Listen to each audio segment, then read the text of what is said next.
တိုင်းကြီးတဲပကြီးဆိုတာကကျွန်တော်တို့ဒီပကံမှာပဲထုတ်လို့တာအကြောင်းကြီးတော့ခွင့်လို့ပြည်သူပြည်သားတွေပူအောင်ဒီနယ်ရီမရှင်လို့ကြတော့မင်းစားဝဲတယ်မှာနဲ့စားဝဲ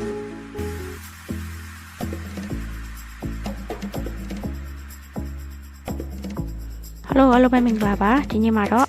ထနောင်းပင်ကြည့်ပြီးတော့ဖယားနေပါတယ်နောင်းပင်လေးရန်ကြိုက်တယ်မြင်းလက်စီးရတဲ့မှုပရိတ်ကိုအရန်လေးကိုကြိုက်နေပါပြီပကံသူပဲလောက်ပါတော့မယ်ရှင်ပင်နေရပဲကြီးကြီးအရန်ကိုตาရပြီးတော့လွမ်းစရာဈေးစရာဖြစ်နေပါတယ်ကဲပေပေအောင်ဆက်သွားမလဲဆိုတော့တစ်ချက်လောက်ကြည့်ကြည့်အောင်နော်ရှုခင်းလေးရတော်တော်လာတယ်နော်ထနောင်းပင်နဲ့ပကံရဲ့တောင်းကင်ကြီးရဲ့တမယန်ကြီးဖះမှာစိတ်ဝင်စားစရာကောင်းတဲ့အကြောင်းအရာတွေတမိုင်းကြောင်းတွေရှိတယ်။အဲမှာပကံသားတယောက်ကလိုက်ရှင်ပြတော့ပို့ပြီးအဆင်ပြေတယ်။တမယန်ဖះကြီးရောက်ဖို့စွန်တော်တော်လေးရှောက်ရသေးတယ်နော်။နည်းနည်းတော့ဝေးတော့နော်။ပြီးရင်အဲ့ဒီဘေးမှာဆိုလို့ရှိရင်ပကြီးကားတို့အဲမှာပကံရဲ့လက်မှုပညာတွေနဲ့သက်ဆိုင်တဲ့အရာတွေတော့ပစ္စည်းအများကြီးရောင်းကြတာကိုတွေ့ရတယ်။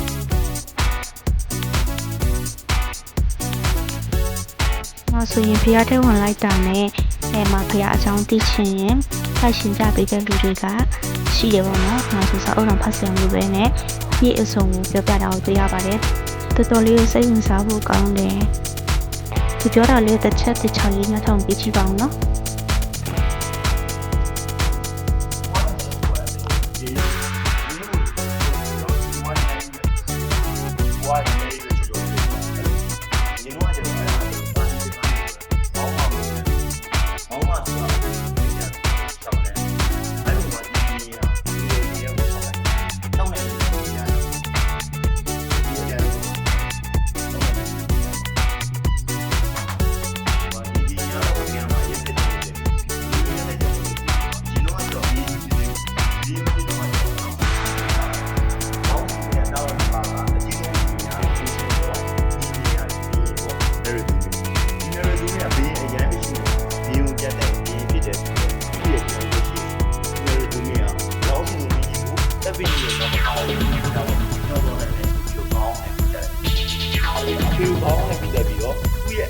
Mission လို့ကြတော့အရင်ကစိတ်ကတက်တယ်။အပင်နဲ့ကိုနဲ့တက်ပြီးတော့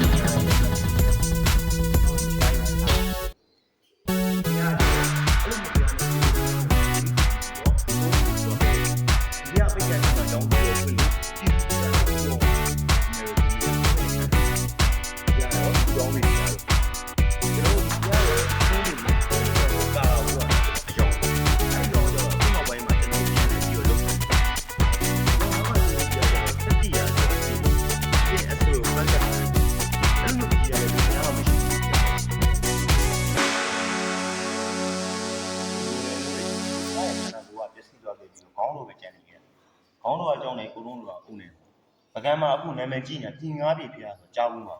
ပြည်9ပြည်အရင်တော့ပြည်9ပြည်ရှိရမဟုတ်ဘူးပြည်9ပြည်ရှိရ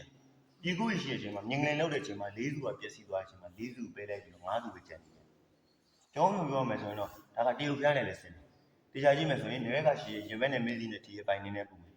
တရုတ်ဖျားနဲ့လည်းဆင်း။ဘောရဘာသာဖျားနဲ့တော့မတူဘူး။ဒါပေမဲ့ကျွန်တော်ပြည်9ပြည်ဖျားတိုင်းမှာအဲ့လိုမျိုးပုံစံမျိုးတွေဖြစ်တယ်။အဲကြောင့်နာလို့နာရန်ရှင်မဲ့ကျွန်တော်နေရတော့ရှင်မဲ့ဒီမဲ့နဲ့မေးစီနေကြည့်တယ်ဗိုင်လေးအနေနဲ့ပြင်ကားလေးပြရတယ်အဲ့လိုမျိုးဖြစ်နေဟောအဲ့တိုင်းပဲပြန်လောက်ရပါတော့ကျွန်တော်ပုံစံတူပုံစံအဲ့လိုမျိုးဒါဘင်းကဒီတစ်ပါးတည်းရှိရမှာလေအဲ့ဘင်းပြင်ကားပြရဘင်းဒီကားပဲဘင်းသမင်းဒီကားပဲ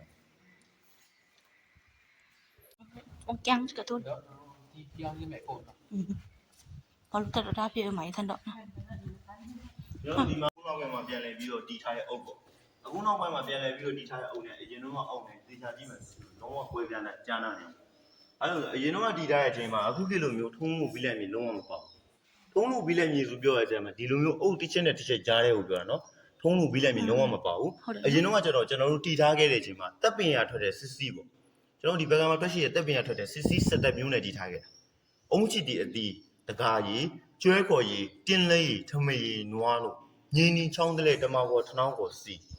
အဲ့တိုင်းနဲ့ရုံးမှုပြီးကမှဒီဖျားကြီးကိုလိုက်ပြီးတီးထားခဲ့တာပေါ့နောက်တော့ဒီရှင်ပင်ရဒီပင်ရန်ဆရာကြီးကိုပြောခဲ့ဘယ်လိုပြောအောင်ဆိုရင်ဒီလိုမျိုးအုတ်တစ်ချက်နဲ့တစ်ချက်ကြားတဲ့ကိုအရင်တော့ကျွန်တော်အဝှချုပ်တဲ့အလီသေးသေးလေး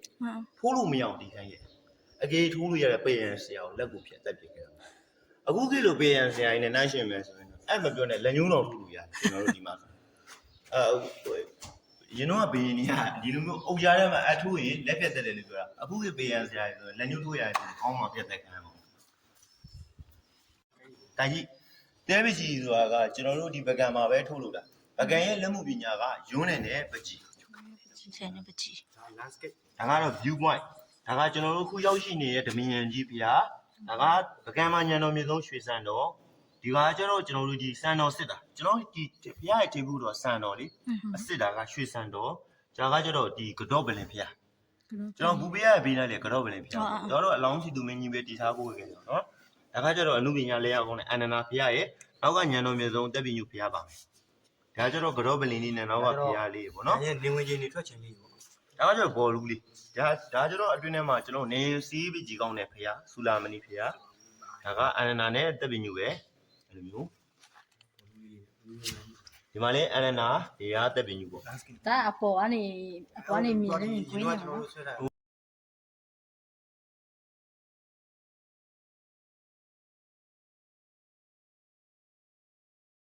သူ့ရဲ့ဒီကောင်းနဲ့ပြည့်တယ်အဖေကောင်းနဲ့ပြည့်တယ်ပြီးတော့သူ့ရဲ့အကူမင်းရှင်းတော်ကြတော့သမင်းစားဝဲထဲမှာသူကမနဲ့စားလို့ပြီးညတာမှာကြတော့သူ့ရဲ့အကူသမင်းစားဝဲအစိတ်ကတက်တယ်ဆိုအဖေနဲ့ကိုယ်နဲ့တက်ပြီးကမှညတင်ညတိုင်းအိမ်မဆိုးလိမ့်မယ်လို့ဆိုပြီးတော့ဒီဖျားယုတ်ဒီလေဒီဖျားယုတ်ဒီပြီးတော့ပလင်တူကိုနဲ့ဖျားနဲ့ဆိုကြည့်ထားခဲ့တော့တရားကြည့်မယ်ဆိုရင်တော့ဖျားကြီးရမတူဘူးဘာကြောင့်ဆိုဘက်ကပြုံးတာများရယ်နော်ဒီဘက်ကပြုံးတာနဲ့ဓမောင်းညံ့ကြည့်မယ်ဆိုရင်ဒီဘက်လက်မောင်းတော်မှာရေးတယ်ပါမယ်ဒီဘက်လက်မောင်းတော်မှာရေးတယ်မပါဘူးလက်တော်ကြည့်မယ်ဆိုရင်ဒီဘက်လက်တော်ကုန်းချိုးလေးဒီဘက်လက်တော်ပူဆိုအဖေနဲ့ကိုယ်နဲ့မတူအောင်ကြည့်ထားခဲ့ပါတော့ပါဠိစာရယ်မွန်စာရယ်ပေါ့ပကံမှာကျတော့ကျွန်တော်တို့များစီဒီကြောက်တာနဲ့ဓမင်ရန်ကြီးကြောက်တာပေါ့ဒီဖျားနဲ့ဆိုလို့ရှိရပေါ့များစီဒီမှာကျတော့၄ဘာသာရှိတယ်ကျွန်တော်ဒီဖျားမှာကျတော့၃ဘာသာရှိတယ်လေအဲ့လိုအဲ့တော့ရင်တော့ကျတော့သူ့ရဲ့အဖေနဲ့သူ့ရဲ့အကိုကြောက်တာထုတ်ခဲ့တာလို့ပြောတယ်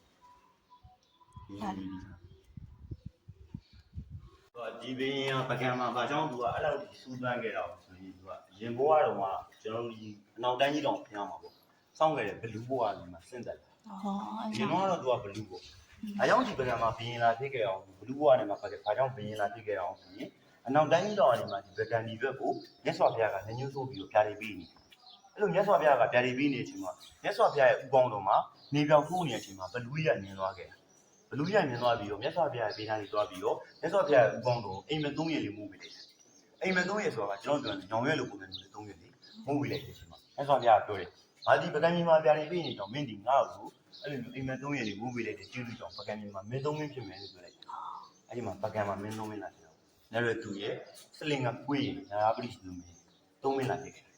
ဆိုအဲ့သုံးမင်းရတယ်အဆိုးဆုံးမင်းကြီးလည်းရသူကတော့ဒီဖျားကိုဒီခဲ့တယ်မင်းအဖေးတက်တယ်အကိုတက်တယ်ပေရန်ဆရာတက်တယ်သူ့ရဲ့မိဖုရားကလမတ်တက်တယ်စလင်ကကွေးရကြတော့သူ့တရုတ်ဒီကလိုက်တယ်လို့ကြီးတရုတ်ပြင်းဖြစ်တယ်နာပရိစုမင်းရကြတော့ပကံမှာဟင်းမောင်းတော့အပြင်းမစားတော့မပြီးမစားဟင်းမောင်းတော့ဟင်းွယ်လေးတော့အပြင်းမစားကျွန်တော်တော့နှစ်ခွက်သုံးခွက်လောက်စားရင်ဒီကတော့အစားနော်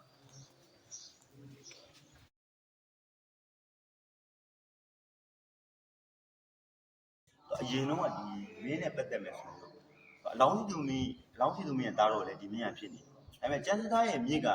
ကျန်စသားရဲ့မြစ်ကကြတော့ကျွန်တော်ဒီအလောင်းစီသူမင်းဖြစ်တယ်အလောင်းစီသူမင်းရဲ့တားတော့ဒီမင်းဖြစ်နေတော့မြစ်တော်တော့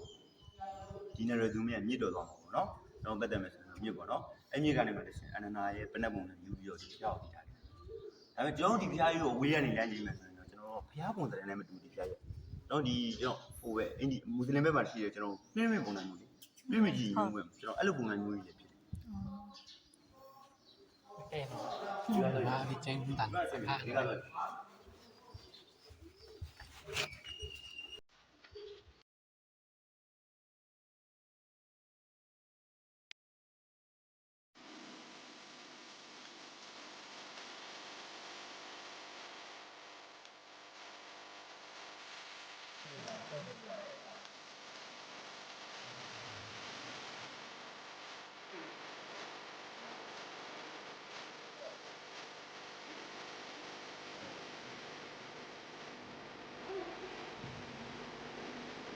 ဒါကသူက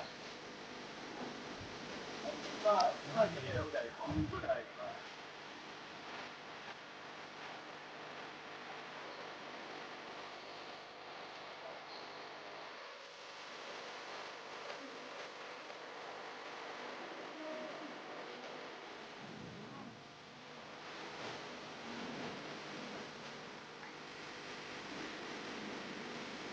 ไม่ได้อยากกินอะไร